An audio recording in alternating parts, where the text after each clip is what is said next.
That's exactly what I would tell anybody that is on the fence of joining a CrossFit gym is set your ego aside, set any of these preconceived notions aside, walk in the door and embrace it. If there was one thing the world was asking for, it was for one more podcast about CrossFit. Well, here we are anyways. This is the Silverback Media Podcast, where we share the stories of the everyday CrossFitter so that more people are encouraged and empowered to try it themselves. Here's your host and everyday CrossFitter, Marco Mejia. What is happening, Silverback Media crew? Welcome back to the Silverback Media Podcast, the one podcast for you, the everyday CrossFitter. My name is Marco Mejia. I'm a CrossFit Level 2 trainer out of Phoenix, Arizona at CrossFit North Scottsdale, and I am your host here on the Silverback Media Podcast. If this is your first time listening, welcome to the club. Happy to have you here. If you are a returning listener, welcome back. Hoping to bring you an awesome story here today. And my guest for this week is Mike Ward. Mike is a level 2 trainer as well at CrossFit Fury here in Phoenix. We actually met earlier this year at both doing our level 2 certification at CrossFit Fury. We bring Mike on here today to talk about his journey. He's actually been doing CrossFit for almost 15 years. So he's been in it for a very long time as an athlete and as a coach. So we talk through his story, how he found it, and then also how he got into coaching and what keeps him coming back to coaching today. And then honestly, we just kind of nerd out about CrossFit and the methodology itself, because who doesn't want to talk CrossFit, right? That's what we're doing here. So before we get to the show, remember to like, share, subscribe, whatever platform you're listening on. Make sure you're following so you get notifications anytime in the future we get new episodes. If you're watching on YouTube, subscribe there so you can get all the other content that is going to be exclusive on the YouTube channel. Follow on social media, send it to your friends, do all the stuff for the robots. They want you to give all the clicks and the engagement and all that good stuff. And now that is 20 down, 10,000 to go. Now let's go talk to Mike. All right, Mike, welcome to the show, my man. Happy to have you on. Yeah, thanks for having me. First off, we met and we were just kind of talking about this a little bit, like level 1, level 2 stuff. We met at our level 2 earlier this year out at your home gym at CrossFit Fury. So, before we get into it, both level 2 coaches, what do you think has been the biggest change for you from coaching classes before that level 2 to after? I think for me, I know that was that weekend was full of takeaways. So I'm curious what your biggest one was. Dude, it's funny. That's a good question. That's funny. So the first day I came back and I had to coach the next day after the L2. Yeah. And I was just sitting there observing, dude, just watching people move. And our head coach, Brandy, she came by. She's like, "Oh man, he's got the level 2 eyeballs now." And I was like, "The hell does that mean?" I was like, I'm pretty sure I thought I would pride myself in being a pretty good seer and corrector. But yeah, man, dude, that L2, it kind of felt like a beatdown at times, because and that's kind of the strategy or the goal of the weekend is they pick apart so much of you and what you do and see and how you communicate that it's like you don't know what you don't know. And so they're trying to expose you to as much content as possible in a 2-day seminar. So that way you can take what really resonated with you. And I think for me, it was just making people comfortable, right? I've always been somebody who's like, okay, how do I flow this class? How do I coach this class? How do I hit all the things and warm them up and make sure that they feel prepared? But peel all of that back, man. And at the end of the day, these people are humans. And in my mind, I want you to enjoy the hour that you are spending in my class. And that was really what I took away a lot more from the L2 is I need to go around and connect with every single person in this class and get to know them at a deeper level, because then it opens the door for me to be able to cue and see and correct and do all that. So it wasn't an actual thing for me that weekend. It was more of how can I set myself up in the future, I guess, based off of watching them do that. Because they spent the whole day getting to know us on Saturday and then they beat us down on Sunday, So it's damn, dude. All right. Now I see what you did. I see what you did there, Adrian, and so it was cool. I think that's my big takeaway. What about you? Yeah, my big one was getting comfortable holding people in positions longer and controlling movement throughout the warm-ups. And I'm getting better about doing it consistently. My next thing is improving on actually making sure I'm giving proper cues throughout. but it's like, okay, if we're warming up, well, actually, funny you kind of mentioned that, right? I had a similar thing where, we wrapped up on Sunday, the level 2. I was coaching classes the very next morning. So Monday morning, I already knew the strength piece was overhead squats. So through the weekend of the level 2, I'm like, sweet, I'm taking the overhead squat and we're going to drill this. And this is going to be my progression for Monday, right?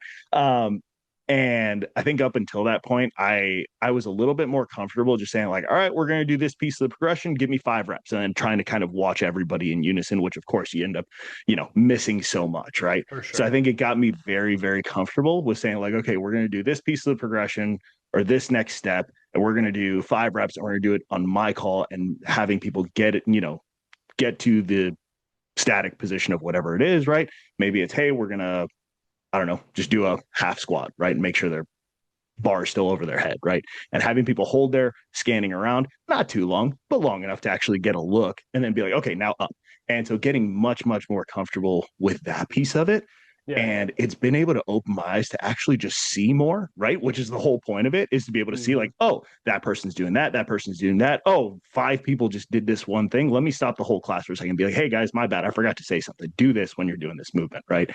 And it was funny too. We had another one of our coaches, probably about a month ago. She just did her level 2, and she came in. I was in one of her classes, like when she got back from the level 2. And that was a big change that she made too, where she started having us hold positions and things, calling reps more. So she was kind of going around while we were kind of loading up for the workout. And I go, hey, your level 2 showing. She's like, shut up, man. I love that. And I'm like, I see That's it. awesome. Like, I could see the difference. I know the difference. That's awesome. But yeah, that whole week, aside from just, fangirling on Adrian Conway the whole time. Which when I walked in. Yeah, same. I was like, well, at first I was like, I know that's not Chuck Carswell. That's who I thought it was at first. I'm like, I know that ain't him. And then, dude, if it was Chuck, Chuck, that I wouldn't have been able to hold it in. He's an OG, dude. Like big time OG. But yeah, so when I saw Adrian, I was like, that's Adrian Conway. And so, did you know he grew up out here in Arizona? I think I heard him on another podcast where he talked about that, and I didn't know that until I heard that. Right? He went to school right up here at Westview High School, which is like 25 minutes from where I'm at. Oh, nice. Yeah. Okay. He's like a true blue local Arizonan, man. He's a Phoenician. Yeah. That's the word it is. We're gonna have to see if he makes his way back out here. Have him come drop in at your gym and at mine. See if we can get him out there. I'd be like, hey, sure, dude, we worked with you at the level 2, right? Come on out. We got weights. I think we have enough weights for you. Maybe not. I don't know. That dude's strong as hell. Dude, okay. So other takeaway from the level 2 was seeing him, which, man, that dude is jacked as jacked gets. Okay. Quads, the hamstrings, glutes, triceps, right? For sure. And seeing him be able to do a fully front-racked front squat with a PVC pipe. And I'm like, oh, I have no excuse, right? To 100%. Be like, oh, I'm just doing a PVC pipe. I'm going to like half rack and be like, hey guys, sorry, I can't get into my front rack because it's just a PVC. If he can do it, I can damn well do it. Yeah, exactly. Amen. That's for sure. Amen. Well said. Well said. So, all right. So let's get into your story. So we're just talking about this, right? You got into CrossFit in 2010, but I'm curious, even if we go back before that, right? Growing up, were you physically active? Did you play sports growing up? What were you getting into as a kid? Yeah, man, I played pretty much as many sports as I could growing up as a young boy. I would say the big one for me though is baseball. Like I eat, sleep, shit, all of it, you name it, man. In and out. That was every aspect of my life. So play baseball all the way through college. And so nice. Yeah, I mean, it was growing up, I tried doing Pop Warner football and all the different things. I did every sport. But then when I got to high school, it was really kind of like, all right, I want to kind of do. So I grew up in Buckeye, so very rural, very like farm town when I was growing up. And so they had a rodeo club. And my dad rode bulls growing up, or when he was, in college, that age. And so he's like, you could ride bulls. I mean, they got a rodeo club. And he's like, but I would advise you either pick one, right? Like baseball, riding bulls, playing another sport. Like you sacrifice, if you get injured in one, you lose out on the other, right? Like an injury doesn't just take you out of one, it takes you out of everything. And so that kind of resonated with me. I was like, I think baseball's my ticket. Like that's what I want to do. And so I just fully like just dove into baseball, made it my life. And, Oh yeah. and so that was it. And like high school, started getting looks, junior, senior year. And yeah, man, baseball Nice. was my thing. And then when I got out of college, I redshirted my first year at a local community college here, played my Yeah. second year. But funny story, they wanted me to put on pounds. They were like, "Hey, bro, you're kind of small. You're kind of small." And I'm not a big guy now as it is. And they're like, "We need you to get up to like 205." And I was like, "Dude, I'm 165 right now. That's a Oh, lot of weight. like, dude, how much milk and I can, pancakes do you want me to eat? Right yeah, like I can do that, but it ain't gonna be healthy, and I'm not gonna move half as well as I do now." And I caught, so like they're like, "Hey, catching, being behind the plate, like that's a lot of wear and tear on your body. Like you need to have a body type or a build that can sustain 30, 40 games a year." I'm like, "Okay, I can see your rationale, but I don't think I can do that healthy." So Yeah. like in a healthy way. So I tried my first year when I redshirted, I maybe put on 15, 20 pounds and It's as still a healthy as I lot. could, which is a lot. That's a Yeah. lot in 1 year. Yeah. And so then they were like, "Okay, we're going to just roll with it." And then we played our first couple games and I tore my ACL or not my ACL, my Ooh. meniscus in my right knee. And so I was fighting through that. And I have a shoulder. I'm like anatomically a little different than everybody else. So like my shoulder, my collarbones go up.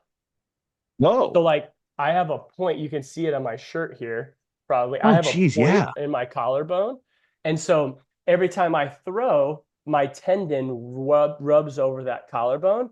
And so that Ooh. was like the writing on the wall for me is like every time I throw down to second base or make a throw, it hurts. My knees are Yeah. tore up. They want me to still put on more pounds.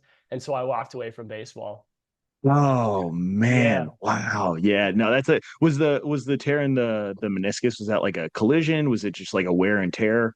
So we were Uh playing basketball and PE of all things, right? Like you're playing mm, pickup basketball. I went in for a layup and we were, you're in high school, you're competitive, you're like going a little hard and you come down too hard on your knee. And I just was like, "Oh shit." So the whole rest of that day I was like mad limp and I went and got an MRI and they were like, "Yeah, it's completely torn." ooh. And Like that was the in high school, and you kept playing on it for a little bit Yeah, then, my even whole as a senior year catcher. I played with a brace. I just put a Oh, massive brace, and so it was one of, I don't know if they still use them now. It's not an ACL brace where it's a complete framed out brace. It just has the little straps on the side that are metal.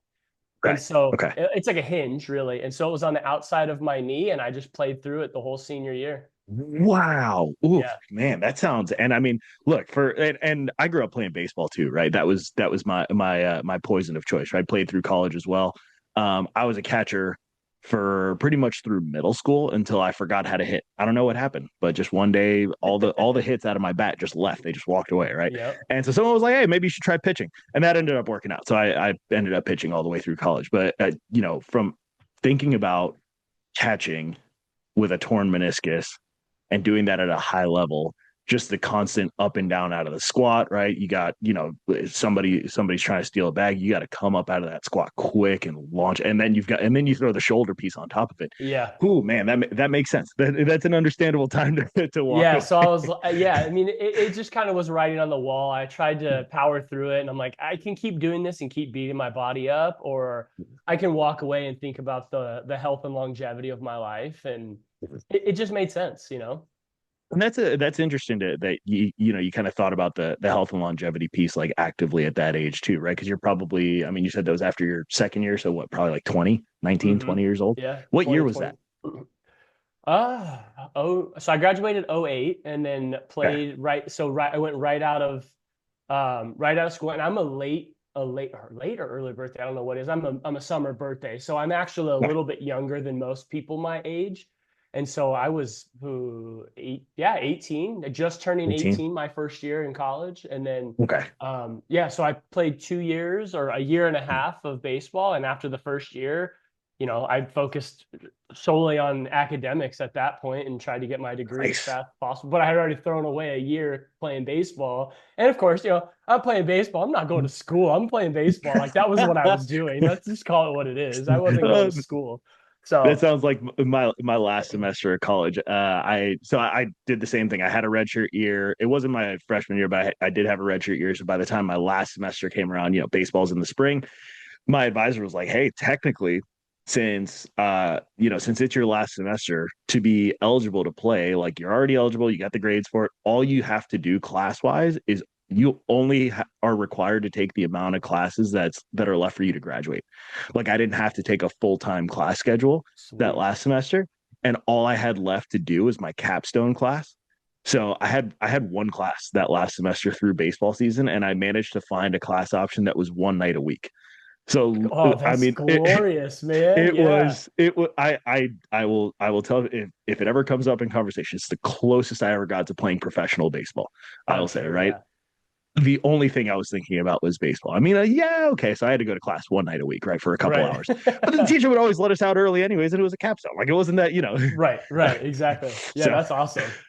so it sounds like that lands you kind of right around 2010, which I think was we were Yeah. talking before. That was when you found CrossFit, right? Yep. Or Yep. that was when you started. Yeah. So funny enough is, so my origin story, I guess, for CrossFit is, so right after I got done playing baseball in college, I started playing slow pitch softball because I was like, oh, I gotta find some way to like scratch the itch, and started doing that. And I shifted to the outfield and started playing at a pretty high level, like traveling around at slow pitch Oh, men's softball. And I don't know all the different leagues, but like we play D League, which is like more of like a rec competitive. And so there's a place here in North Phoenix where they do worlds. So like a lot of teams from around the region and around the United States come in and play in a big tournament. And oh, so dang. we started playing a ton, doing a lot of that. And my wife, now girlfriend at the time, was like, "Hey, like you are wanting to phase out of softball," because I started exaggerating my arm issue even Mm. more because you're throwing a softball. I played outfield; it's a much longer throw, and she's Yeah. like, "You're always complaining about your arm. Why don't you find some other like itch to like fill that competitive drive inside of you?" And so funny, she found. Do you remember Groupon? Yeah. Yeah. Yeah. So Groupon, she did a Groupon with a coworker of hers, and they tried CrossFit Fury through a Groupon for a free month. Oh, And so nice. she found CrossFit and she was like, "It's amazing. It's an hour. It's so fun." And she started telling me about this guy, that the trainer at the time. And she's like, "He's freaking jacked. Like, if you want to be jacked, like you say you want to be, and you want to be this super buff, ripped, fit guy that you say you want to be, like, come do CrossFit."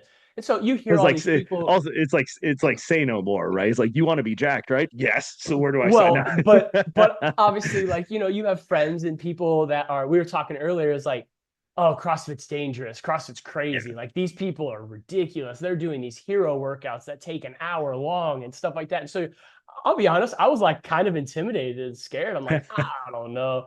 So she's like, "Just go try it with me once." So we went, we tried it, took a 10 a.m. class with, I'll never forget this day. The coach was Marcus Neal, and he was like my coaching idol when I first stepped into coaching.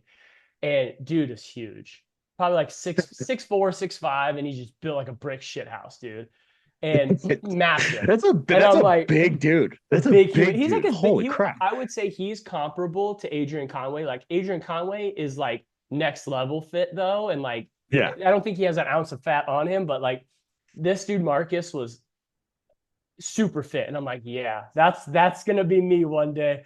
That's gonna be me one day. So I took this class, and it was dumbbell like deadlift, dumbbell squat cleans, and then dumbbell push press, and then a That, 200-meter sprint. And oh, the old days of writing workouts was, it's not 200-meter run, it's 200-meter sprint. so So it's in like my you are mind, I hear sprint and I'm like, fuck yeah, all got right. it. So I start sprinting that. Needless to say, it was like a 4-round, 5-round workout. And there's this 50, 60-year-old lady in this class. And I'm like, I'm crushing these people. I am fit. She whooped my ass that day, dude. She beat me by like 7 minutes, I would bet you. And I was humbled beyond all belief. And I was like, I'm hooked. And that was when Yeah. it was all downhill from there. Then I started drinking all the Kool-Aid and everything. So two questions off of that experience, because that is awesome. That is so like, Yeah. it sounds like so familiar. What had you heard about CrossFit before your wife, then girlfriend, like you said, right, before she brought it up to you? Had you heard about it at all? Is it something that, I mean, is it something that you had looked, or did you start looking it up when she mentioned it? Hey, quick interruption from me. I hope you're enjoying the episode so far. If you are, I have a favor to ask of you. The main way that this thing can continue to spread is through word of mouth. So if you're enjoying this episode, send it to someone or share it with someone that may benefit from it or enjoy it as well. Leave a comment, drop a 5-star review, follow the show, share about it on social media. That's the main way that we can help get this message out to others so we can continue to spread this, okay? I'd really appreciate it if you do that. And now let's get back to the show. No, so I had heard about it in '08, my senior year. So Fury opened in 2008, and one of our founding members at Fury is still a coach. She teaches our master's classes and some of our CrossFit classes, but she met the owner at the time, from a Globo gym. Like they met at a Globo gym, and he was like, "Hey, I'm opening up a CrossFit gym. I want you to come over." Well, her son and I went to high school together. And so he started doing '08 and tried to convince me and expose me to it then. But I was like, oh, no, man, I'm not into working out. Like I got baseball. Like I thought that was enough, right? Like that wasn't even on my radar. Like going to the gym regularly was never on my radar. It was in order to prepare for baseball. Like it was always for something else. It wasn't just for general health. Makes sense. And then in 2010, when Danica, my wife, was like, hey, let's go try that. I'm like, I've heard of this. And then some other friends were like, dude, Google it, YouTube it, watch some videos. And so I did. And I was like, damn, these guys are intense. Like, this is insane. I mean, that's when Rich Froning and all of them were like in their prime, winning 4 or 5 years in a row, whatever it was, And so I was like, okay, this is intense. Then I went and I was like, all right, I'll try it. I mean, we were dating. My wife and I were dating at the time. And so I'm like, all right, if she's going to do it, I got to do it, right? You got to play the game, the dating game, right? You got to go where she's going, things like that. And it's like your second or third date. You're like, all right, cool. We'll go throw it out with some we were together like 4 or 5 months, and she had been pushing me for a little while. And I just was like, no, I'm good. No, I'm good. No, I'm good. And then I finally did it, man. And I was hooked. As you were looking stuff up or kind of seeing some more information about it, did anything about it? Because you mentioned you had the shoulder issues, you had the meniscus issue in your knee. Was there anything as you were looking it up that you were like, ooh, I don't know, like it almost some I don't want to say fear necessarily, but maybe some hesitancy about like, I got these issues. Like, is this a good idea? Man, that's a good question. I don't think that once crossed my mind, if I'm being honest. Really? Okay. It was more of like, I think at the time it was more of a pride thing and an ego thing. Like I played high level baseball. I can blah, blah, blah. Like I can definitely do this. And it was more of, I mean, at that age, you feel like you're invincible and then you're not, And so, no, I didn't really have any like hesitations, but once I tried it and started doing it, I mean, think of any of these gyms nowadays, they don't have heaters, they don't have air conditioners really. Mm-hmm. When we got into the winter months, that's when I started to have those reservations because my knee always flares up in the winter. And so when I was needing to squat below parallel, I would feel it in my knee because of my meniscus early on. But I'll be honest with you, like I don't have that anymore nowadays. Nice. Like I truly would attest that to like CrossFit strengthening my ligaments, strengthening and putting they focus on mobility and proper mechanics and getting into good positions. Even back when I was starting out and it was early on, it was like, hey, we need to make sure you're doing things right and proper. And no, man, I haven't had ever since that moment, I don't even think I've had any thoughts or concerns about any of it. You said two things in there that I want people to hear again, because for sure. If somebody's listening and they're like, thinking about trying CrossFit, or maybe somebody's listening is going to send this to a friend of theirs who they want to get to try CrossFit. Yeah. Right. You had a couple of injuries going into it, and those things through CrossFit. And I mean, you started in 2010, so it's been, 15 years, right? Through CrossFit and through proper coaching and proper training and listening to the coaches, those things have gotten better, not worse. Right. So if somebody's listening and they're like, oh, but I got this thing, once I get that cleared up, granted, hey, seek medical advice, right? This is For not sure, medical for advice. sure, So absolutely. I'm not all even. the disclaimers, all the disclaimers. I don't We're even not want to play doctors. one on TV. I'm good, man. I don't even want to play one on TV. I'm Like, good. you, Yeah. you got a couple former college baseball players. We are not doctors. Right. Get medical advice. But if you find a CrossFit gym that like is, going to show you how to properly move well and work with you to make sure that you're getting the intensity out of the workouts that you're supposed to get, but not putting you in an unsafe position, things will improve. They will get better. And then the other piece was just, and we kind of hit on this, right? Is like just the get in there and try it. Get in Yeah, there and 100%. do it, right? Like that's your own experience is going to be way more valuable to you than what other people experience when they may have tried it the first time. And yeah, listen, ask your friends, talk to them, right? Get a sense of what it 100%. is. Yeah. But nothing is going to shape your own view on it more than just like you got to get in there and kind of try it for yourself. I 100%. I think that you hit the nail on the head. And I think one thing too that I would tell people is the hardest thing to do is walk in the door. That's the hardest thing that you're going to face with CrossFit. Because it's infinitely scalable. Like that's what I tell people. It's infinitely scalable. And there's a mantra that I'm trying to get it to be like the like slogan of Fury, but I'm winning over a few people here and there, but not everybody. Is like Glassman said it best, right? Like CrossFit is for anyone, but it is not for everyone. Some people, it's not going to work for them. It's not going to be a good outlet or a use of your time or a good workout in your mind, but that doesn't stop anyone from walking in the door, right? Anybody can do CrossFit as long as your coach is able to scale, modify, and adjust any of that stuff, and you're chasing stimulus. Like, walk in the door. That's the hardest thing. Like, that would be like the best advice anybody could ever give someone is just walk in the door and try it.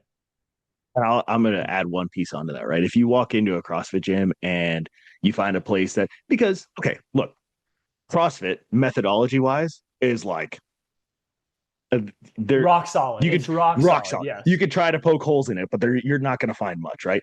Mm-hmm. Now, that doesn't mean that every CrossFit gym around the world is perfect, 100%. right? There are places that are better than others, and that's the same with anything else that has many locations around the world, right? Yep. And that context is there for me to say, if you walk into a gym and you don't get that vibe that we were just talking about, right? You're not receiving coaching, you're not, being held to a standard, which is there to protect you and help make sure that you're actually moving properly. That doesn't mean CrossFit's wrong. That means that place that you went to is maybe not a good fit for you. Go try the one down the street. There's probably another one down the street. Even so, like try a different coach, right? Like it's not going to be one coach 100%. that is the only coach at that gym, right? You might find one that has more of a focus or an inclination to coach or worry about injuries. Like we have a master's class at Fury that is meant for lower impact, right? They scale workouts for lower impact on joints, people recovering from injuries, elderly, you name it, right? Like you don't give up on it after the first visit. If it's less than satisfactory, try a different class. And if you get 2 bad experiences, then that's probably a time to walk and go try another one. In my opinion, that's my opinion. Yeah. That's a great point, right? Yeah. So back to that first workout, right? Okay. So you show up for your first workout, you're feeling good. You're right. You're like, I'm a former college athlete, which it reminds me so much of my own experience. I was like, so the first time I tried CrossFit was the summer before my 5th year of college. So it was like my last hurrah, one more season. I'm like, I'm going to go all out, get in the best shape I can. Right. And my dad was doing CrossFit at the time and I was home for the summer. And, that I'd kind of looked at it a little bit and he had asked if I wanted to go with him, but I'm like, well, that was at the time so I was a pitcher, pressing things as a pitcher in like the early 2010s, late 2000s.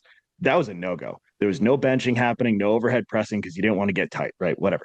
And so I saw what they were doing CrossFit. I'm like, that doesn't look like a good idea, right? Like I'm not going to try it. My dad, whether he did this on purpose or not, I am forever grateful to him for saying what he said next, which was, "Oh, you probably couldn't handle it anyways. That's okay."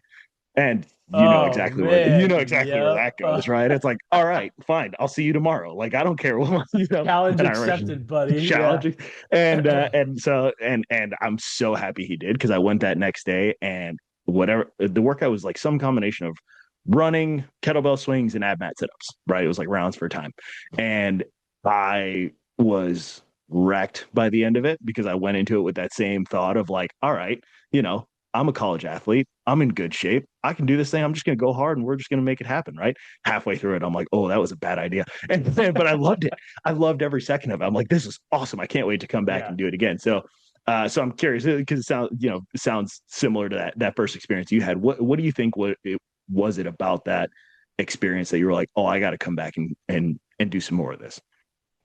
I'm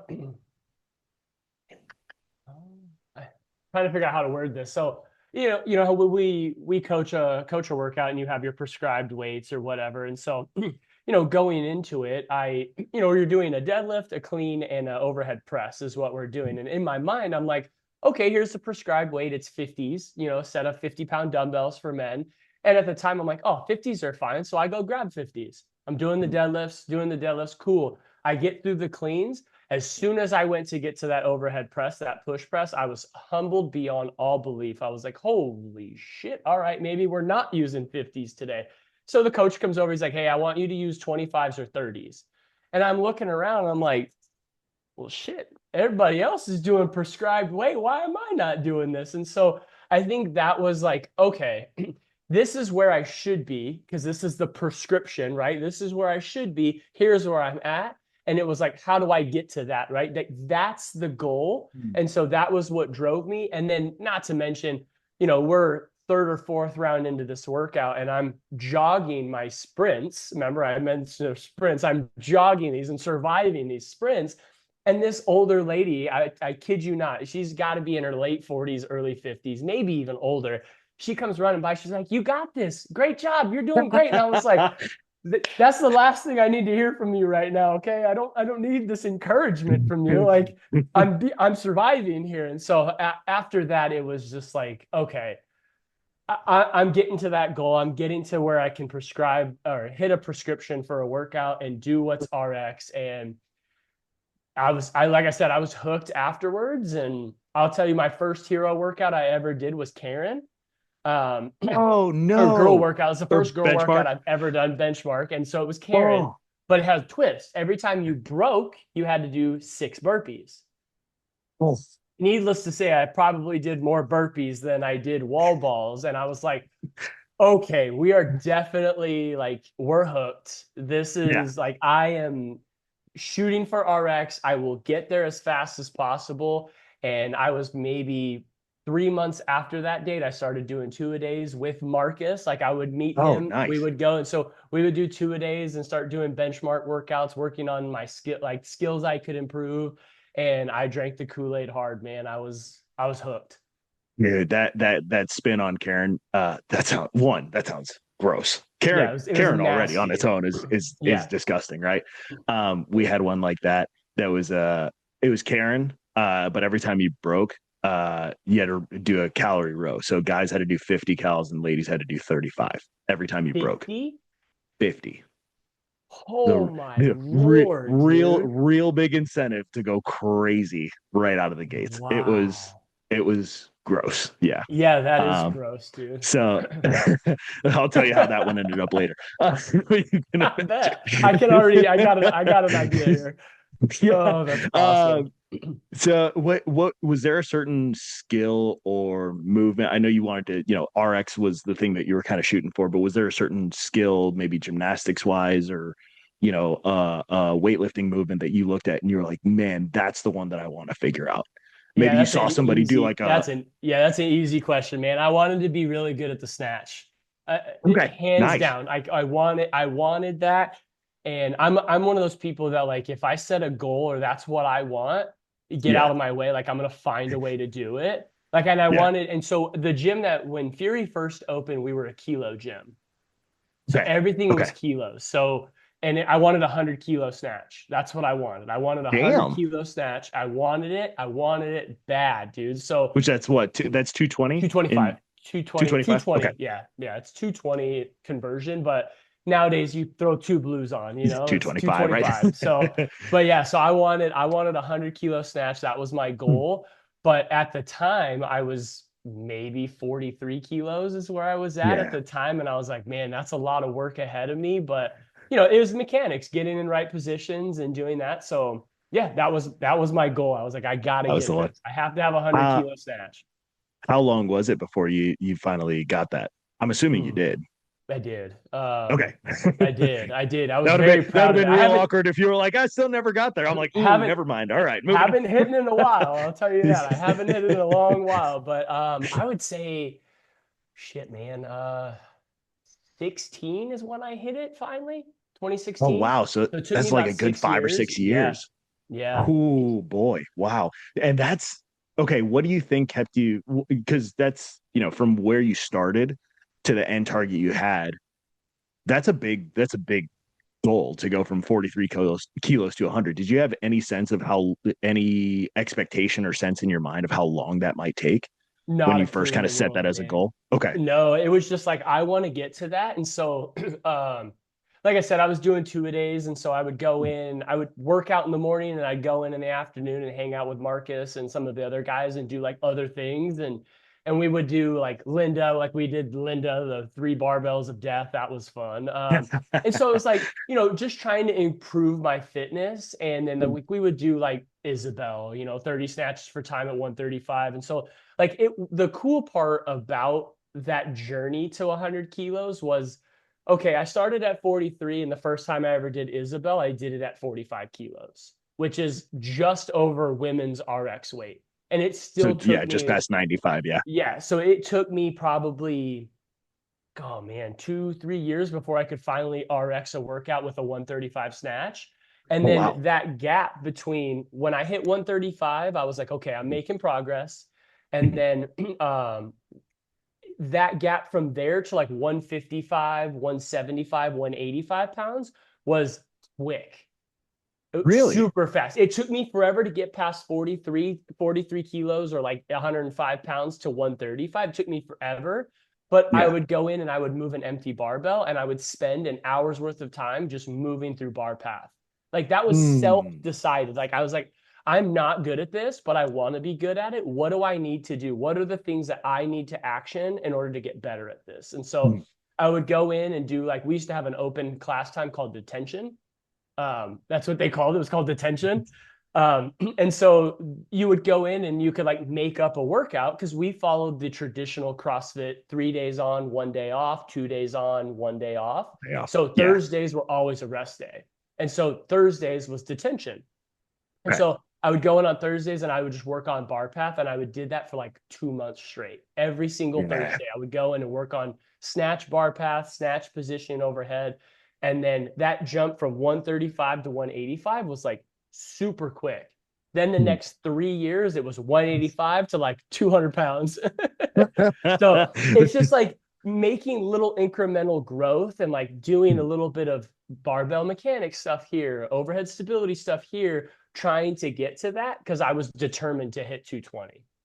What kept you moving towards that goal? Because like you said, you kind of had a quick progression from like 135ish to about, well, to like 185. And then, I mean, sounds like progress, stalled or Oh, slowed big time. significantly until you hit 200. I'm sure there was, I mean, you tell me, I'm kind of thinking about this question in terms of how I would feel going through that, right? There'd be some frustration in there of Oh like, yeah. man, what in the world? So like, what kept you going? What kept you on track to hitting that goal? I think just oh man, that's a really good question. It's hard to like go back and think about like my mindset of that because in the moment you're just living day by day, right? Like I would say you're spot on. Like it's frustrating. I think that frustration is what motivated me. Is like, okay, Mm, I hit 185 today. Like I just PR'd my snatch. But then the next time we would go and PR or like push for a heavy single, I wouldn't even get 175. Like it was that ebb and flow of, okay, cool. I went from 135 to like 155. And then, oh, now I just hit 185 because it was a good day of lifting. I'm like, shit, man, this is great. But then you go to do it again and something could be off. And you're like, yeah. why can I not hit this again? And so it's like, what do I need to do? What is it that I can go back and improve upon or do better next time? Or what did I do wrong today that limited me from hitting 185 again? And so I think that ebb and flow of like, I hit a PR, I've plateaued. I've hit a PR, I've plateaued, or like I'm getting close, never hitting it, and then punching through that wall. Like that satisfaction of getting from 185 to 190 was like, Yeah. God, dude, I could do a backflip. I was so excited, and I was like, cool. Now I'm driven to go from 190 now to 195 or whatever. And so I think that was really that driving thing of like, okay, I didn't hit what I wanted to hit today. I got to do better next time. What do I got to do to improve? And this might be a weird connection, but it's something that came up, just popped in my head. And it's something that I think about a decent amount as it relates to stuff like this within CrossFit. And I'm curious what you think about this too. I think growing up playing baseball has a factor in that, because baseball on its own is a game kind of based on failure, right? Like, you 100%. Think about the old adage, right? A 300 hitter in the major leagues is a Hall of Famer, and they're failing 7 out of 10 times, right? You got to learn real fast to deal with failure, because you're failing most of the time, even the best players, and coming back and being like, all right, well, like you said, right? Okay, that didn't go the way that I wanted it to. So what can I do different next time? Because guess what? I got another at bat coming up in a little bit. Oh, and not only that, but I mean, you were a catcher. You strike out or something like that, you got to get right back on the field and get your head back in the game, because you got to control the game, call pitches and all that stuff, right? So is that something that, as you kind of think back on like that time frame, do you feel like that, having gone through that as a, growing up playing baseball, do you feel like there's a connection there? Yeah, I think one of the biggest things that are like biggest takeaways I ever took away from baseball is like short-term memory. Like you have to have short-term memory in the game of baseball, right? Like you're gonna fail, it's gonna happen, you're gonna make an error, you're gonna make a mistake. But this more just as well as I do, is if you linger and fester on that failure and let it control you, it exaggerates that problem, and you're gonna compound it and have another error the next inning. You're gonna and baseball has a way of, I mean, you see it every time there's a substitution in Major League Baseball or anything, right? Like, hey, this guy's going to right field, he's taking over for this person. The very next at bat, that ball gets hit right to him. It's like 100%. Cool, man. And that's exactly how it works. Is like you can either linger on your failure, or you can have a short-term memory, throw it out, and keep pushing forward. And I think you're right. Like I think that is a big attribution to like me being able to persevere through that, like trying to get that goal, right? That was my goal. I failed a lot of times on the way there, but it didn't deter me and make me want to quit. It just made me want to be better. Dude, that's so well put. And I'm glad you brought up that situation of somebody moving positions. We used to call that the ugly finder. I don't know if you guys called it that too. We called ugly finders when people got hit. So people get hit by pitch, we're like ugly finder. So yeah, man. It's funny. Oh, that's awesome. Okay, so now let's fast forward then to the day that you hit the 100-kilo snatch. What's funny is I don't think I actually hit 100 kilos that day. I think I went from 98 to 104. Like I just jumped. I made a 6-kilo jump. I never actually hit 100 kilos that day. I was like, dude, 98 felt really freaking good. It's like, and I was bleep it, whatever. Blow past this goal. Throw it on. Let's roll. I feel great right now. 98 felt solid. So I threw 104 on and I went for it and I failed it. And I was like, crap. Maybe we need to go down to 100. I should have just done 100. Shit. So I was like, no, I can't. So I threw on, I was like, all right, whatever. I'm going at this and I'm getting mad and I'm throwing this up. Boom, stuck 104. Dude, I can remember the like feeling of being under 104 kilos. Like it moved effortlessly. And I tell people this too, even still when I'm coaching, is like, you'll know if you did a snatch right, because it'll get where you want it to go and you'll wonder how the hell it got there. Like you 100%. Will get underneath that and you're like, oh, and then you just got to stand it up, right? Like, and that's literally what happened to me that day. I pulled 104, got underneath it, and I was like, oh my God, stand it up. And so I stood it up and I was like, wow, man. And to this day, I don't think I've hit 104 ever again. At that point, you didn't need to, right? You're like, hey, I got it. Good. I know what it feels like. I did it. Done. Now we'll move on to the next thing. Man, that is awesome. And that's that's so cool with things like whether it's a new milestone on a lift, a gymnastics movement. It's just that first time you hit it and almost getting it and being like, that was awesome. What did I do? Right. Yeah. And You're trying like to remember, like, lost. how can Yeah. I keep doing that again? Because this was incredible. That feeling was Amazing. Yeah. amazing. How did the rest of that day, if you can think back on it, like once you left the gym, what was your attitude like the rest of that day, your mindset going back out into the world, knowing that you just snatched 104 kilos? Started banging my chest, man. That gorilla behind you, you know, like I felt like $1,000,000, man. I felt so good. And I was like, hell yeah. But of course, like you don't just stop when you hit your goal. You're like, what else am I capable of? So I will be honest here and say like, all right, I threw 104 on, I hit it, and I'm like, why not 105? Why not 106? And I was quickly checked very fast. I was like, well, that's not moving, you know, like, and it's amazing how 2 or 3 pounds can be such a limiter, right? And like it shuts you down. It's like a governor on a car, you know? Um, so like I put 106 on and I went to pull and I didn't get it past my chest. And I was like, okay, we're done for the day. So, but Yep. I mean, I still felt great, man. It was like the day I got to check that box on that and like slay that dragon I've been really trying to fight. You know, it was really cool. That's awesome. That's awesome. Okay, so then when did coaching become something that either you were interested in, or maybe someone at the gym approached you about, like, hey, are you is this something you'd want to get into?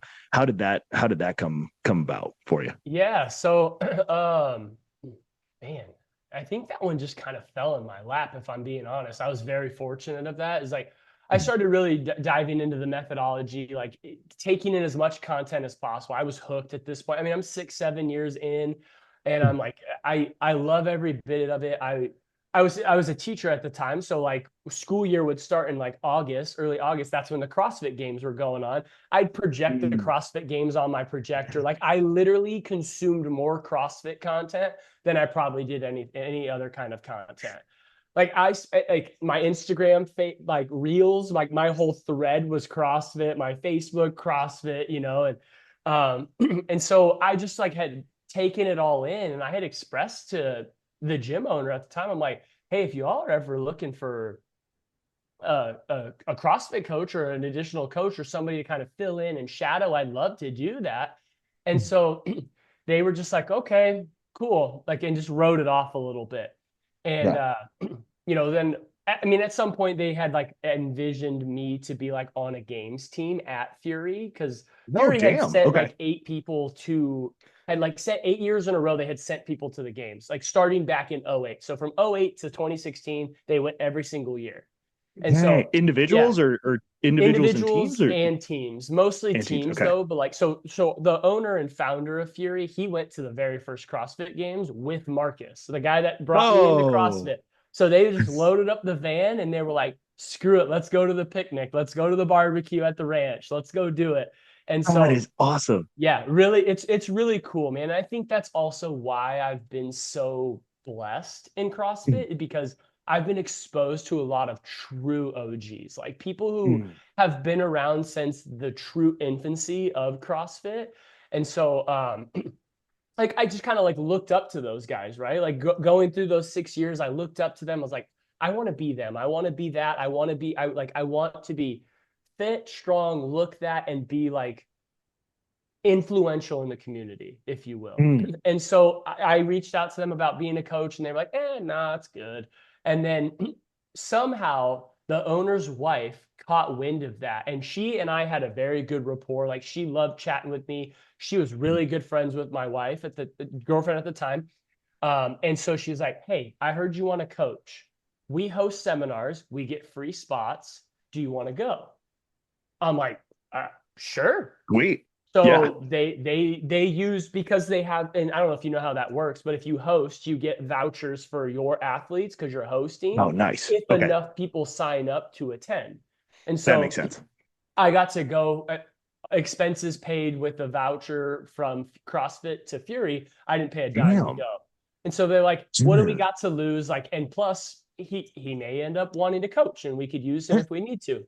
And so that's what kind of opened the door for me. I went and I was a sponge, man. The L1 honestly changed my perspective on health, fitness, and just like the whole paradigm of what CrossFit can do for people.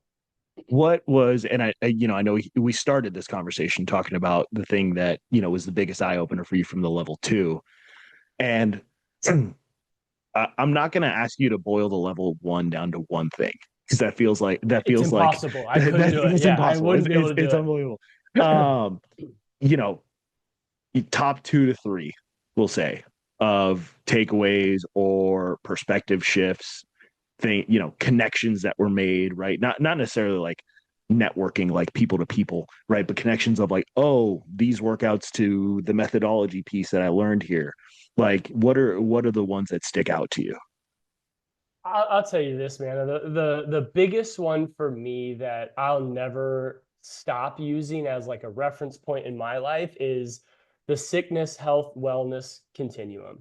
Is like that spectrum, that arc, when they lay that out on the whiteboard and they talk about like, here's this, and here's this. Like fitness is where you want to be. Health is where most people like strive to be. And sickness is where most of the world is, right? Like you're somewhere in this realm. And then when they start peeling back and talking about how that can correlate to your, like people always are like, oh, I look healthy, but like, do your numbers align with that? Does your cholesterol align with that? Does your heart rate? Does your resting heart rate? And like all of those things, like you can look healthy on the outside, but not be on the inside. And so like those things, like in that conversation, when they talk about moving by using CrossFit from sickness into health, that's what most people are doing CrossFit for. And that's when it really resonated for me, is like, I want to be over here fitness because I'm that extremist person. Like I want to be over here.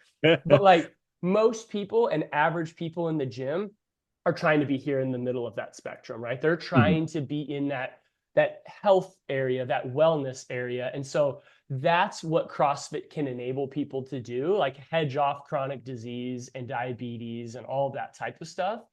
But you can't just do that by doing CrossFit. And that's the second point for me, is the nutrition side of things. Is like, if you literally take the 100 words of fitness and crumple it down to the first, what, 15 to 20 words, I think it is. It's like eat meats, nuts, seeds, Meat and some, veggies. meat, veggies, like all that. I don't even know it all, but I know what's in it. I just don't know the order of it, but which is maybe a slap on my wrist. I should know better. But it's like we used to have a t-shirt at the gym. It said paleo across the front and it had those first 18 words or whatever it is on the No, back. nice. Okay. And I'm like, like that is the next level of, okay, you're doing all of this, but you're plateaued in CrossFit. When you Yeah. implement that health and nutrition side of it, that's what moves you over to fitness. And I think between that and the nutrition talk were two of the biggest takeaways for me. Like I geeked out over the programming and like all the other stuff and like the foundational movements, but I think those two pieces, nutrition and the sickness, health, wellness continuum, is what really like resonated with me the most. Food for sure. And like on the nutrition piece, when they put up the pyramid for the first time they showed that, and I was like, oh, wait a second. I Yeah, thought these were just a bunch of hard workouts. You're telling me that we believe as CrossFitters, we believe that the most important thing, the foundational piece, is improving your nutrition.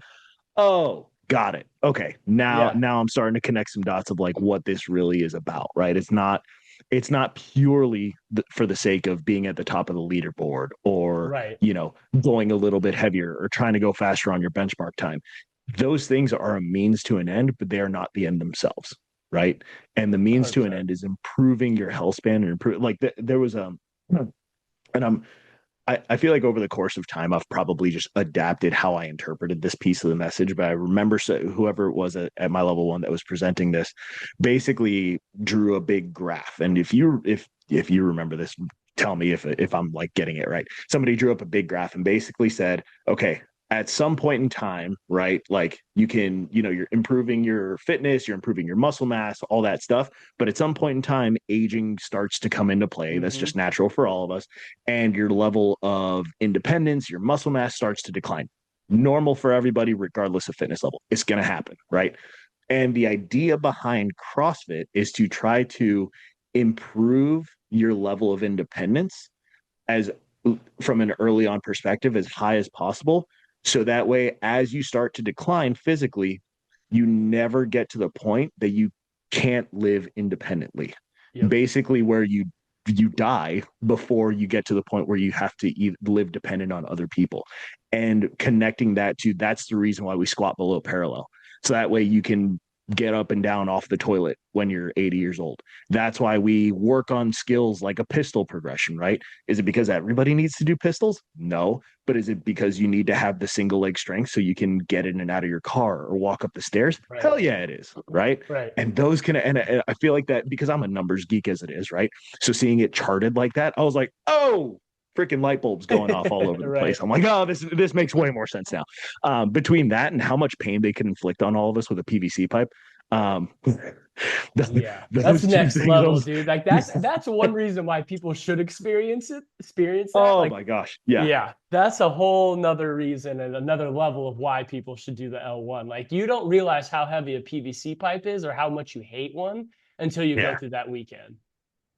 It was bananas. And I mean that because the level one, if you want to coach, you have to have your level one, but just because you get your level one doesn't mean you have to coach, right? Like there are plenty of people that go just to get it, right? Yeah. And that, because I was getting into coaching, I was already interning at the gym where I ended up starting coaching when I got my level one, and it opened my eyes to what that level of coaching can look like, right? The level two is way more focused on the tactical of implementing that as a coach, but the level one, you see it and you're like, oh my goodness, these red shirts, this seminar staff, these people are freaking Jedis. It's unbelievable. It is unbelievable. Yeah. So then coming out of that, so then how was then your experience when you first started coaching? So then you got your level one, right? Ooh. You have those takeaways, and then you start coaching. What did they say? Oh man, dude. I'll be honest with you, it was terrifying. Oh man, especially because Fury at that time. I mean, that's when CrossFit was at its peak, right? Like 2018, the CrossFit Games had the biggest participation it's ever seen, right? And so in this year, like I'm getting into it like 2017, 2018. Well, let me see. Hang on. I got my L1. Yeah, 2018. I got my L1. My first L1 was 2018. And so in 2018, like CrossFit's at its pinnacle. Like it's doing amazing work. What we're doing in the gym is like next level. We're sending games athletes. We're sending all this kind of stuff. And so it's like, okay, the expectation from these coaches is next level as well, right? Like you need to be on point. You need to be exceptional and be great at what you're doing. And so that weight of the world and weight of being an exceptional coach was like stressful. And so I started out just shadowing. Like I didn't get paid. I had my L1. I just would shadow and I would walk around and learn from people and pick their brain, watch them give cues, watch them lead a class, watch their flow, watch their warm-ups, all kinds of stuff, and just take in more knowledge, as much knowledge as I could. And so we had a community partnership with the city of Buckeye out here. And so we did a fitness in the park is what it was called. And so it was just people who wanted to, it was free to them. The city of Buckeye was paying for it. They show up at the park and one of us CrossFit coaches would run that program. And it was, I think, every Thursday or every Tuesday. So it was just come as you are. You have to sign a waiver and you do this fitness in the park right there on like an old like kids soccer field. And so nice. You just run through it. And so it was good for me to like have I don't want to say no risk, right? Because people can still get injured no matter what they're doing, right? Like, and you still have to be on point. And so it allowed me to like build my own warm-ups, use abnormal equipment that was easy to transport, like wall balls, and do ball slams, do med ball cleans, like you name it. Like I was using different equipment that was easy to transport, but then also doing a lot of body weight stuff. And so it was like a way for me to dabble in it and get my feet wet coaching in a less stressful environment. But then all of a sudden COVID happened. And so COVID takes place. And so the gym's all shut down. And so I really didn't have a chance for me to really coach in a small setting. And so fast forward, all of COVID happens and COVID's got all of this stuff going on with shutting down gyms. Gyms were renting out equipment. And my wife and I at the time were like, oh, we're just going to go buy and build a garage gym. So we built a garage gym. And so I was like, all right, we'll just work out here. Well, that wasn't enough for me. Like I'm a creature of like being around others. Like I have to be around others. Like that's a big part of me. And that's another reason why I love CrossFit is the class setting, right? Like that class setting. If you wanted me to go to Globo Gym, I'd be a scrawny little, like I look like I'm a tweaker or something, man, like super skinny and not healthy at all. Because I wouldn't go. I would never go. That accountability from people was really what drove me there. And then my wife and anyways, I'm like going on a tangent here. I'm sorry. That's right. And so I started running during COVID. I just started running for fun. And I was like, I never thought I would use those words ever, is run for fun. You're like the third or fourth person that tells me that same thing, myself included, by the way. I was the exact same. I was just like, I got to be outside, man. Yeah. Like, I don't know what else to do. So I'm just going to go run. So I went and ran. I would ruck, if you will, like do a ruck run. I'd throw my vest on and I'd go run for 5 miles or do whatever. But it wasn't enough for me. Then gyms started to open up back up and Fury hadn't opened back up. And I kind of like separated myself away from Fury, like just to kind of glance over what really we don't have time to get into the nitty gritty on that, but and so I separated myself and I went to another gym up in Surprise, CrossFit Celsius. My wife knew the owner's wife and I knew the owner from being at Fury. Like they moved and opened up their own box. I went there and I was there for 3 years, 2 or 3 years. And he was like, hey, you have your L1. Do you want to coach? And I was like, I would love to, man. Like I absolutely would love to. Like I never had an opportunity to do it at Fury. And he was like, cool, I'll be here. When can you start? Let's start in 2 weeks. You'll take Monday night, 5 and 6 p.m. I'm like, okay, cool. So I took those classes. He watched me the first night and I just kind of like did it how I expected myself to do it, right? Like I had no real like lesson plan. I didn't write it out. I was like, I'm going to watch him coach at 4 and I'm going to tailor what he does and make it my own. And yeah, makes sense. That's how I kind of just was like, how would I do this? And I just ran with it, dude. And those 2 to 3 years at that gym were the best years of my coaching career because I learned so much in that period of time from making mistakes.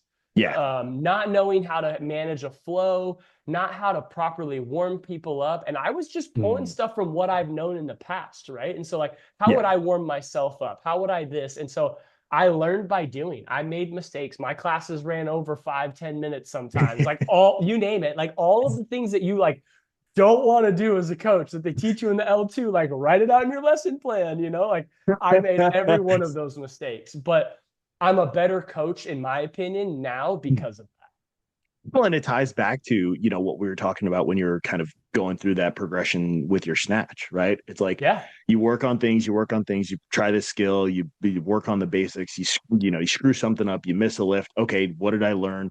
What happened there? Let me reapply some lessons. Let me work on it this way, and then just keep building on that, right? You basically, whether consciously or not, you took how you approached the progression of the snatch to hit that 100-kilo goal and said, okay, I'm just going to lift and shift and take that same approach to improving on coaching, right? It's like, I'm going to try this. Ooh, crap, that didn't go the way I wanted it to, right? And then, all right, let me try that a different way next time. Give me one of those. I know, I feel like you've got, there's one class I'm sure that you think back on and you're like, man, that was the train wreck. I know I've got one. I feel like if you had to pick one that you're like, this is the one that still eats at me to this day of like, how in the world, like, what was I thinking? Oh yeah, dude. So we were warming up for a snatch day. It was a snatch day at my old gym again, while I'm learning. And I'm like, you know what? We did this at Fury once before. And so I'm going to try it here. So it was a PVC pipe stretch, right? So I had them lay on their bellies, get into a snatch grip with their PVC pipe, and their partner would lift and pull on the PVC pipe to like stretch out the thoracic and get into that position. And it was a bust, dude, an absolute bust. There were more people face planting on the ground because the PVC pipe slipped out of their partner's hand, or they I vividly remember telling them, do not just let go of them. Like, ease them back down and let them know that, hey, we're done stretching now. And I swear to you, I don't know if it was like husband-wife drama. They're like, you didn't cook dinner. And they were just like, bah, and like, bam, smack your face. I don't know.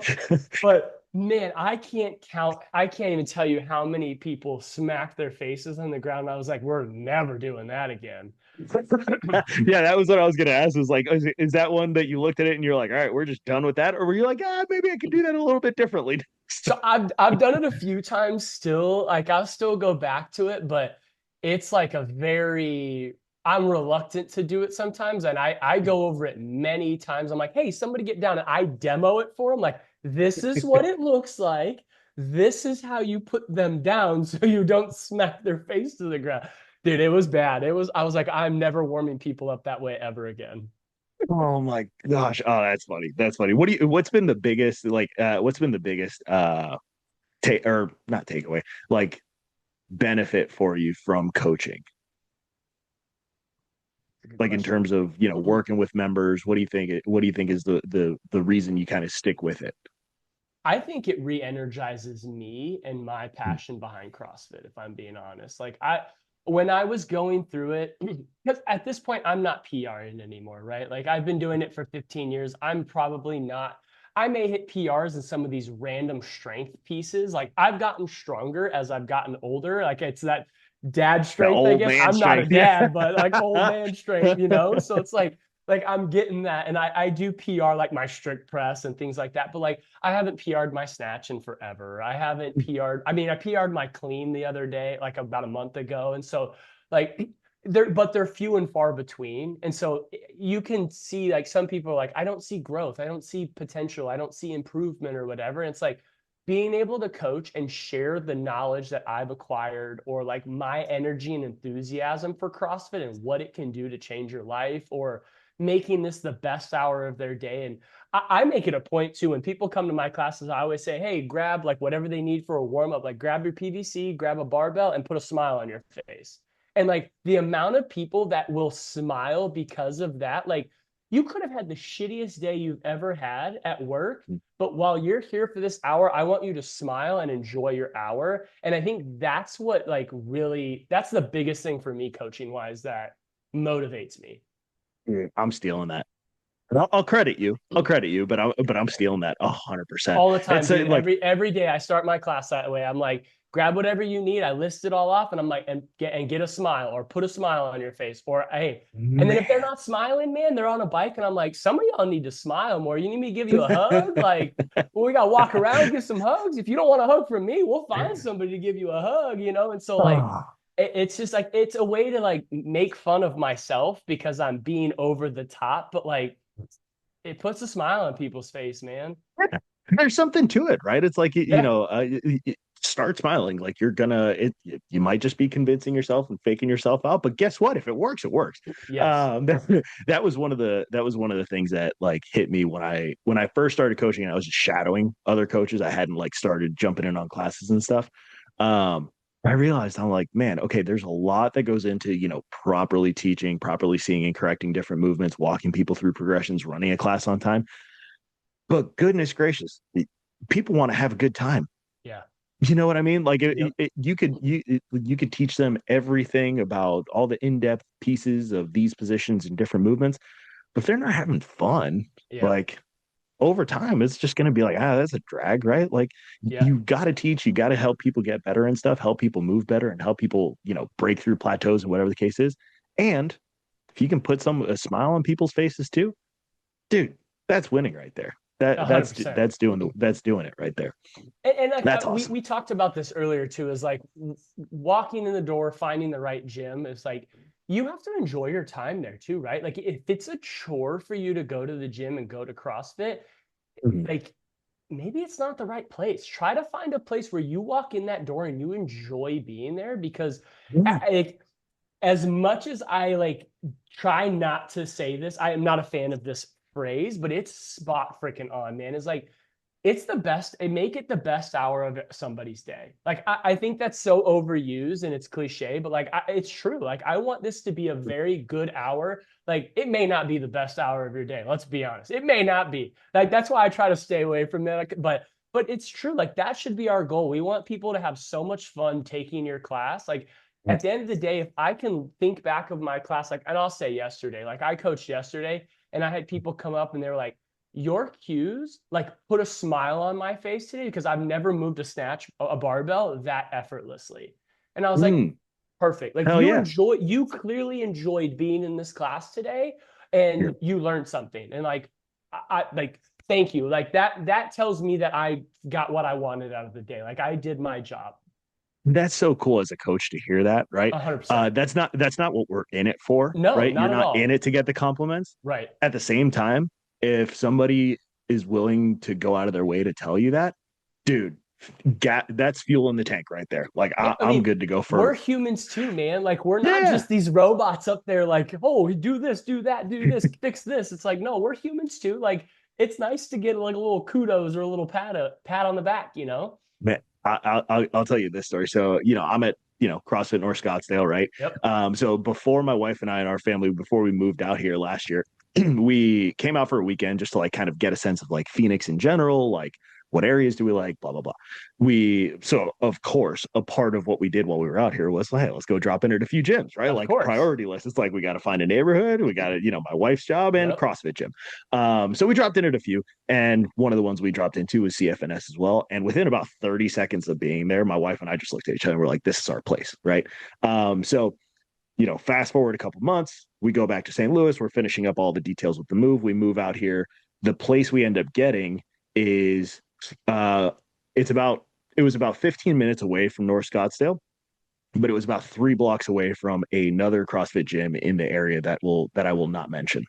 That's all right. Yeah, that's good. I'm good. That I will not mention, right? So we move in and we're like, okay, like we know we're going to be doing CrossFit. We love CrossFit North Scottsdale, but this place is right down the street. And so I told my wife, I'm like, all right, I'll go try this place out and we'll see, because like, if it makes sense to go there, like it's 2 minutes away, right? Why would we do that? Right.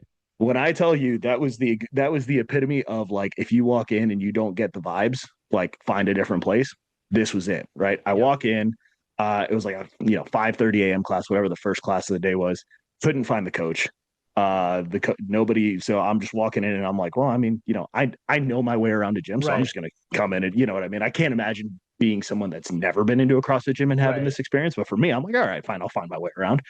Finally, a coach finds me. They're like, oh yeah, you dropped in, right? Didn't introduce themselves. I still don't know the guy's name to this date. They get everybody around. It was like 30 people in class. It was a big class, right? Yeah, that's huge. So they get everybody around. He's explaining the workout. He goes, oh yeah, by the way, that's Marco over there. And I swear everybody just kind of looked at me with this face. I was just like, who's that? Like nobody said hi. Nobody smiled. Nobody was just like, hey, how's it going? Like you thinking about joining? And it was all the vibes that, and run away, I left that. Run away. Yeah. Yep. I did the workout, right? I mean, I paid for it, so I'm still going to do the workout. Sure. But then I went home and I'm like, nope, we're not. That's not it. That's not it. We're going to drive ourselves 20 minutes that way because we have the other place that we shouldn't have even turned our back on in the first place, right? Yep. And so, that goes back to that vibe of like, people want to feel like they're, feel good when they get there. They want to have a good time. Yes, you want to get a really good workout and improve, but man, they want to have fun. 100%. You want to laugh. You want to smile. You want to have social time with your friends, right? Yep. So to hear that from you, that's like, a core piece of it, or like what, and I am stealing that phrase you said of like, hey, put a smile on your face. I try to write stuff up on a whiteboard of like, here's all stuff you need to grab. I'm going to start writing that up there too. I'm like, put a smile on. I love it. Yeah, that's awesome, man. I love that. Yeah. All right. So I got one last question for you. So if you, let's go back to, if I kind of wave a magic wand, right? And I can roll you back to, you just got out of college, right? Or I'm sorry, you were just finishing up playing baseball. And, around that time you start hearing about CrossFit, thinking like, okay, I think I'm going to try this thing, right? And you now gets to go back and talk to that version of you, that younger version of you, for a few minutes about like, here's what CrossFit is. Here's why you should do it. That younger version of you is like, I don't know. It seems pretty intense. These people are pretty hardcore. My girlfriend just found a Groupon, but I'm not sure. I'm kind of like, I'm gonna go because it's my girlfriend and I'm gonna try it anyways. But I'm a little hesitant, right? Yeah. So the version of you now gets to go back and have that conversation with the younger version of you and give him a couple minutes of advice on like why he should try CrossFit. What would you tell him? I'll tell you this, man. One of the things that I've taken away from CrossFit is obviously it's made me a better human, in more ways than one. I mean, I would say that a lot of my friends I've found are like, lifelong friends and people that I've, held near and dear. I mean, I would bet that half of our wedding party or the people that came to our wedding were people we met at CrossFit. Like, honestly, like the amount of people that we brought. So I would tell my former self is like, just walk in the door and try it. Don't have expectations. Don't have any like preconceived notions. Just walk in the door and enjoy the moment. Like embrace the moment. Cause I mean, you're walking in and you're terrified, you're mortified, you're trying to look around, you're trying to make yourself like understand what others are doing. Is just go in, embrace the moment. You'll thank yourself down the road. And that's all I would say. And it's more of like, leave it as a challenge, leave it as like an opportunity for you to go experience it. And like, don't bring any preconceived notions in the door. And that's exactly what I would tell anybody that is thinking about or on the fence of joining a CrossFit gym is set your ego aside, set any of these preconceived notions aside, walk in the door and embrace it. Full. Beautiful, man. Yeah, that's awesome. That's a great way to put it. Anything else? Any other parting words for the people? Parting words about CrossFit? I don't know, man. I think CrossFit can change people's lives. Obviously, like I've drank the Kool-Aid. I've inundated myself with it, but I would tell you to don't make it your life. That's the one thing I would tell people is like you can easily get consumed by wanting to be, I want to do this, I want to do that, I want to do this. Like CrossFit as a methodology is meant to change your life and be a lifeboat for you to be healthy for the rest of your life and fight off decrepitude. Like we talked about that earlier, right? Like that's what it's meant for. It doesn't need to be your identity. You don't need to make it your identity. You don't need to be in there and do 14 workouts in a week and do all that. Like you literally can go in, chase a stimulus. If your coach isn't talking to you about a stimulus, that's another red flag. Like it's a good sign. Like your coach should be telling you, this is what we're trying to get after it. Chase that stimulus and only go for an hour out of the day and find other areas of your life to like pour time into. Go home, spend time with your wife and kids or your family, but don't make CrossFit an identity. That's the one thing I see so much more. And we see it with professional athletes in the CrossFit space. Like they eat, sleep, breathe CrossFit, and you're going to get burnout. Like it is a lot on the body. It's a lot on the mental side of things. Like you're going to get burnout. This isn't meant to be a quick fix. This is a lifelong journey.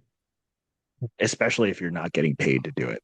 100%. At the very least, oh my gosh, the amount of the number of years when I started this thing thinking like, oh, I'm going to make this happen. Right. Yeah. And I was just like, no, it wasn't. It took, once I finally realized that wasn't going to happen, it was a relief. I'm like, oh, yeah.